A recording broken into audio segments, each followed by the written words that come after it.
जो आज का हमारा टॉपिक रहेगा gender equality, meaning, concept and historical background.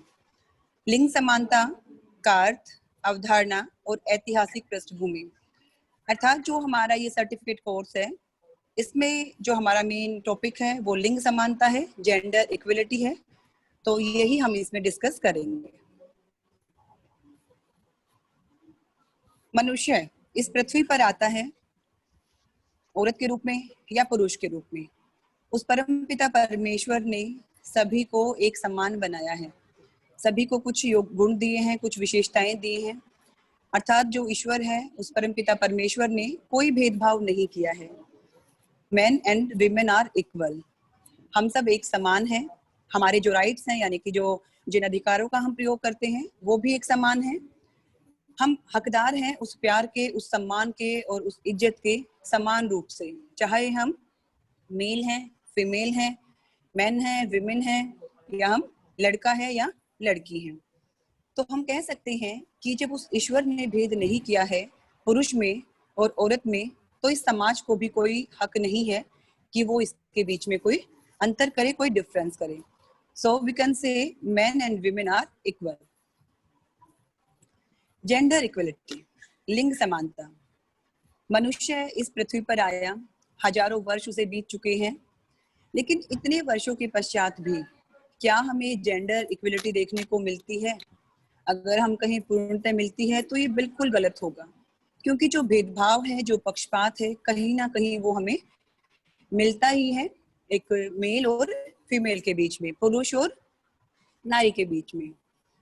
आज के दिन हम एक ऐसे देश में रहते हैं, अगर मैं भारत की ही बात करूं तो भारत क्या है? एक डेमोक्रेटिक कंट्री है, एक लोकतांत्रिक देश है। और लोकतांत्रिक देश, जैसा कि हम भली भांति जानते हैं, कि एक ऐसा देश होता है जिसमें प्रत्येक व्यक्ति को समानता और स्वतंत्रता के अधिकार दिए जाते हैं, ताकि वो अपना विकास कर सके और आगे बढ़ सके। तो हम कह सकते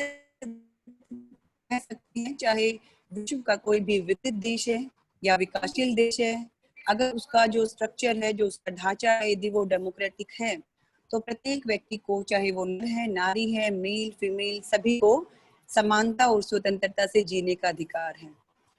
यदि हम आज 21वीं शताब्दी की बात करें, जिसमें हम अपना जीवन यापन कर रहे हैं, पूरा विश्व मॉडर्नाइजेशन की तरफ जा रहा है, आधुनिकीकरण को अपनाया है, इसमें कोई दो राय नहीं है। लेकिन क्या आधुनिकीकरण का अर्थ हम समझते हैं कि आधुनिकीकरण क्या है?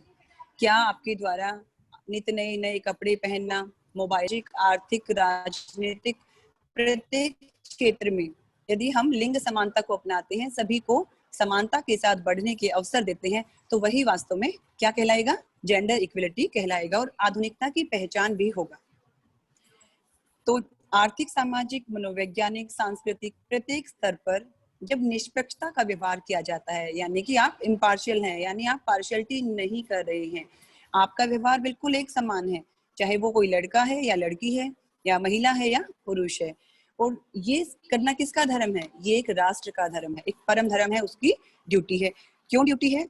क्योंकि जिस प्रकार से एक परिवार में एक जो मुखिया होता है, वो अपने बच्चों, सभी बच्चों के साथ एक जैसा व्यवहार करता है, सभी को फलने फूलने के अवसर देता है, ठीक इसी प्रकार से जो हमारा राष्ट्र है, उसमें उसको भी, उस देश में रहने वाले प्रत्येक व्यक्ति को बिना किसी भेदभाव के हर प्रकार के अवसर देने चाहिए।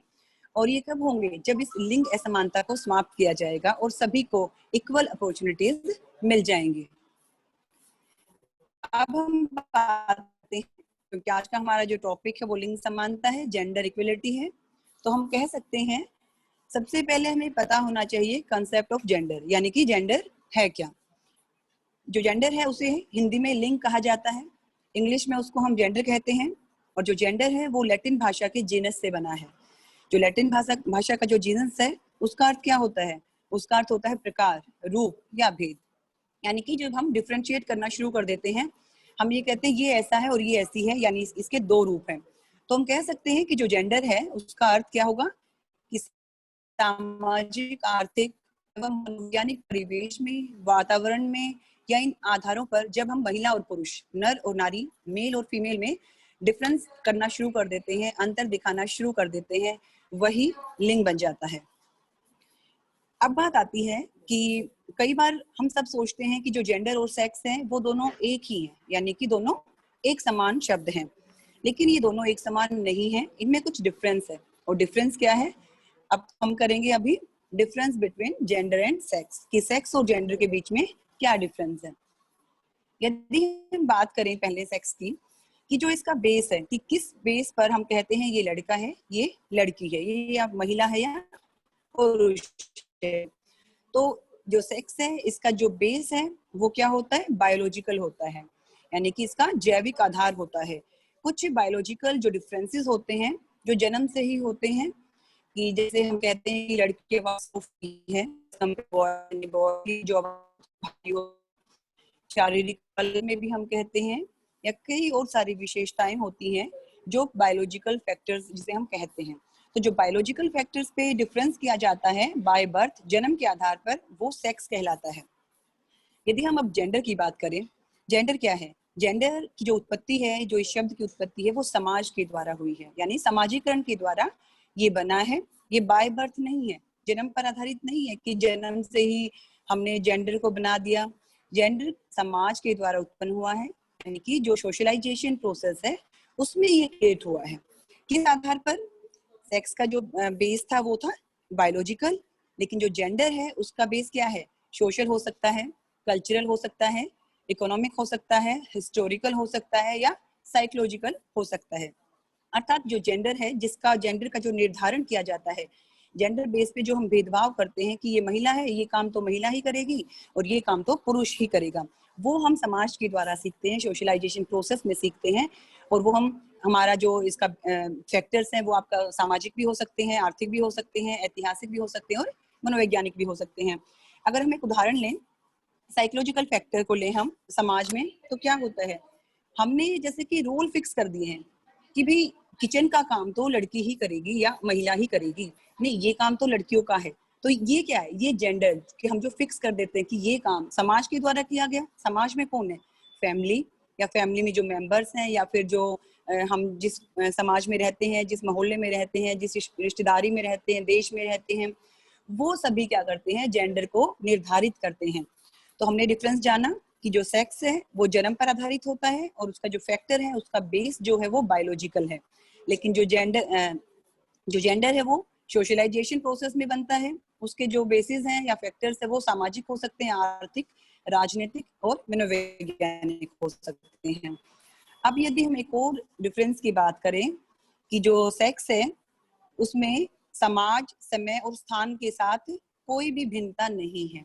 उदाहरण के लिए, यदि किसी ने जन्म लिया है, किसी बच्चे ने हम राजस्थान में लिया है, या किसी बच्चे ने भारत में लिया है, या किसी ने हम कहें कि अमेरिका में लिया है, जो बायोलॉजिकल फैक्टर्स है वो एक समान रहेंगे, उसका समय, स्थान और समाज के साथ कोई उसमें अंतर नहीं आएगा। लेकिन जो जेंडर है, ठीक है, लेकिन जो जेंडर है उसमें क्या होगा, वो चेंज हो जाएगा, समय के साथ हो सकता है, समाज में हो सकता है, स्थान के साथ हो सकता है। कैसे, इसको समझने के लिए अगर मैं आपको एक एग्जांपल दूं, एक उदाहरण दूं, कि क्या हमेशा से ही महिला और पुरुष का जो निर्धारण है, जो उनकी स्थितियां हैं, क्या वैदिक काल में यही था? क्या हम आज की बात करें कि क्या वर्तमान में समान है? क्या मुगल काल में महिला और पुरुषों की स्थिति समान थी? नहीं, वो बदल जाती है। तो हम कहेंगे जो सेक्स है उसमें कोई डिफरेंस नहीं आता है, लेकिन जो जेंडर है उसमें हम सोसाइटी में या फिर आपका जो टाइम है, टाइमिंग्स के साथ वो चेंजेस हो जाते हैं। यदि वैल्यू की बात करें तो सेक्स का जो वैल्यू है वो उसमें कोई चेंजेस नहीं आएंगे, लेकिन जो जेंडर है उसके जो वैल्यू है वो बदल जाती है। कैसे, अगर किसी ग्रामीण परिवेश में बात करें वहां पे महिलाओं की स्थिति कुछ और होगी, शहरी परिवेश में बात करें वहां महिलाओं की स्थिति कुछ और होगी, यानी कि उनकी वैल्यू में डिफरेंस आ गया। ग्रामीण में क्या है, महिलाओं को कम अधिकार हैं, कम अवसर हैं, शहरों में ज्यादा हैं। ऐसे ही विकासशील देशों में महिलाओं को के पास अवसर कम है, उनके पास जो गवर्नमेंट की तरफ से जो फंड्स आते हैं या हेल्प मिलती है वो कम है, अपॉर्चुनिटीज कम है एज कम्पेयर जो डेवलप्ड कंट्रीज हैं, यानी कि विकसित जो देश हैं। अब यदि हम बात करें समानता की, अभी हमने जेंडर को समझा, अब हम बात करते हैं कि what is the meaning of equality, कि इक्वलिटी यानी कि समानता का अर्थ क्या है। भारत एक लोकतांत्रिक देश है जहां पर कि प्रत्येक व्यक्ति को स्वतंत्रता से जीने का पूरा अधिकार है। जो भारतीय समाज है उसमें बहुत सारी जातियां हैं, धर्म है, वर्ग है, लिंग है और इन आधारों पर सबको बराबरी का दर्जा देने की बात कही गई है। हमारा जो आर्टिकल है, आर्टिकल 14 to 18 में, यानी कि कानून के समक्ष सभी समान होंगे और मौलिक अधिकारों का प्रयोग भी करेंगे। तो इस प्रकार से हम कह सकते हैं कि जो इक्वलिटी है, समाज है, जो समानता है, वो क्या है कि जब समाज में रहने वाले प्रत्येक व्यक्ति को कानून के समक्ष एक समान समझा जाता है और उसके साथ एक जैसा ही व्यवहार किया जाता है, कोई पार्शियलिटी नहीं की जाती है, तो वो क्या कहलाती है? वो समानता कहलाती है। बिल्कुल सरल भाषा में हम कह सकते हैं कि समानता से अभिप्राय है कि प्रत्येक समाज में रहने वाले व्यक्ति को कानून की नजर में एक समान व्यवहार किया जाता है और महिला और पुरुष में कोई भी भेदभाव नहीं किया जाता है, तो वही इक्वलिटी होती है। यदि हम दूसरे तरीके से समझें कि जो समानता है वो क्या है, वो निष्पक्ष और समान व्यवहार का संकेत है, यानी कि वो पॉइंट आउट करता है, वो संकेत देता है किसको, कि भाई हम सबके साथ इम्पार्शियल रहेंगे, हम कोई पार्शियलिटी नहीं करेंगे और हमारा जो बिहेवियर है वो क्या होगा? इक्वल बिहेवियर रहेगा। तो सभी व्यक्तियों को विभिन्न आधारों पर, अभी भी हमने पीछे डिस्कस किए कि बहुत सारे आधार होते हैं प्रत्येक व्यक्ति के जीवन में, वो सोशल हो सकता है, इकोनॉमिक हो सकता है, साइकोलॉजिकल हो सकता है, पॉलिटिकल हो सकता है, कि सभी व्यक्तियों को विभिन्न आधारों पर बिना किसी भेदभाव के यदि न्याय मिलता है, उसको स्वतंत्रता मिलती है या उसको समान अधिकार और अवसर मिलते हैं, तो वही वास्तव में समानता कहलाती है। यानी कि सभी को जस्टिस मिले, उसको फुल फ्रीडम मिले, उसको राइट्स मिले और इक्वल अपॉर्चुनिटीज, इस सब को कंक्लूड कर देते हैं, तो हम इक्वलिटी की बात करते हैं। प्रियंका, मेरी आवाज आ रही है? स्क्रीन शेयर हो रही है बच्चे? Yes ma'am. Yes ma'am. Priyanka? Yes ma'am, yes ma'am, हो रही है शेयर और आवाज भी आ रही है। ओके ओके, थैंक यू बेटा। हाँ जी। तो चलिए हम आगे चलते कंटिन्यू करते हैं। अभी हमने समझा कि जेंडर क्या है और इक्वलिटी क्या है। अब हम, क्योंकि दो शब्दों से मिलकर बना है लिंग समानता या जेंडर इक्वलिटी, अब हम इनको कंबाइन करके यदि हम बात करेंगे तो हम बिल्कुल सरलता से कह सकते हैं कि लिंग समानता क्या है, कि जब लिंग के आधार पर यानी कि जेंडर बेस पर समानता का व्यवहार किया जाए तो उसी को हम जेंडर इक्वलिटी कहते हैं। आज के दिन जो जेंडर इक्वलिटी है उसको पूरे वर्ल्ड में, पूरे विश्व में उसको ह्यूमन राइट्स के साथ जोड़ा गया है, क्योंकि मानव अधिकारों की जो घोषणा हुई थी वो 1948 में हुई थी और उसका उद्देश्य क्या था कि कोई भी देश, चाहे वो अमीर है या वो गरीब है, वो विकसित है, विकासशील है, परंतु पूरे वर्ल्ड में, पूरे विश्व में जितने भी व्यक्ति हैं उन सबको जीवन जीने का पूर्ण अधिकार है, उन सबको समान अवसरों का प्रयोग कर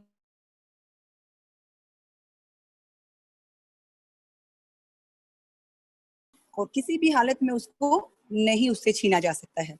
और खास तौर पर इसको महिलाओं के अधिकारों के साथ जोड़ा गया है और इन्होंने फोकस किस पे किया है? इकोनॉमिक डेवलपमेंट, यानी कि आर्थिक विकास के संदर्भ में। कि देखिए, अगर हम ये बात करें कि अधिकतर जो भेदभाव होता है, जो पार्शियलिटी होती है, वो किसके साथ होती है? महिलाओं के साथ या पुरुषों के साथ?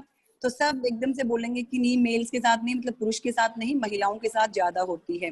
इसीलिए जो ह्यूमन राइट्स है इसमें इसको जो विमेन राइट्स है उसके साथ जोड़कर और इकोनॉमिक डेवलपमेंट पर इसको फोकस कर दिया गया है। तो हम कह सकते हैं कि जो लैंगिक समानता है या जो जेंडर इक्वलिटी है, इसमें दो चीजों पर फोकस किया जा रहा है कि एक तो अपॉर्चुनिटीज, इक्वल अपॉर्चुनिटीज, और जो रिसोर्सेज हैं वो सब तक पहुंचे। जेंडर बेस ना हो कि महिलाओं को नहीं मिलेंगे, सिर्फ पुरुष को मिलेंगे, बल्कि सभी को मिले, महिला और पुरुष दोनों को इक्वल अपॉर्चुनिटीज और रिसोर्सेज है वो मिलने चाहिए। साथ ही साथ जो डिसीजन मेकिंग पावर है, जो निर्णय लेने की जो शक्ति है, उसमें सबकी सहभागिता होनी चाहिए।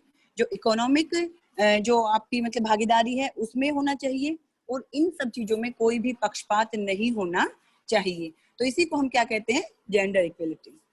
यदि हम लिंग समानता की परिभाषा की बात करें तो हम कह सकते हैं कि जो यूनिसेफ है उसने लिंग समानता को परिभाषित करते हुए कहा है कि लड़कियों एवं महिलाओं को सभी क्षेत्रों में, आर्थिक, सामाजिक, राजनीतिक, खेल जगत में अपनी समान प्रतिभा का विकास करने के लिए अवसर दिए जाएं। तीन चीजों पे फोकस किया है, गर्ल्स एंड विमेन, की जो महिलाएं हैं, जो लड़कियां हैं, डेवलप देयर टैलेंट, यानी कि जो उनके अंदर अंतर्निहित शक्तियां होती हैं बहुत सारी, उन अंतर्निहित शक्तियों को बाहर निकालने के लिए किस चीज की आवश्यकता होगी? इक्वल अपॉर्चुनिटीज की उनको आवश्यकता होगी। तो हम कह सकते हैं कि जो लिंग समानता है, महिलाओं और लड़कियों को सभी क्षेत्रों में अपनी जो इनर एबिलिटीज हैं, यानी कि जो उनकी आंतरिक प्रतिभा है, उसको बाहर निकालने के लिए इक्वल अपॉर्चुनिटीज देनी चाहिए। वही लिंग समानता कहलाती है। Provide women and girls with equal access to education, health care and opportunities in political and economic decision making। उनको अच्छा स्वास्थ्य मिले, उनको अच्छी जो एजुकेशन मिले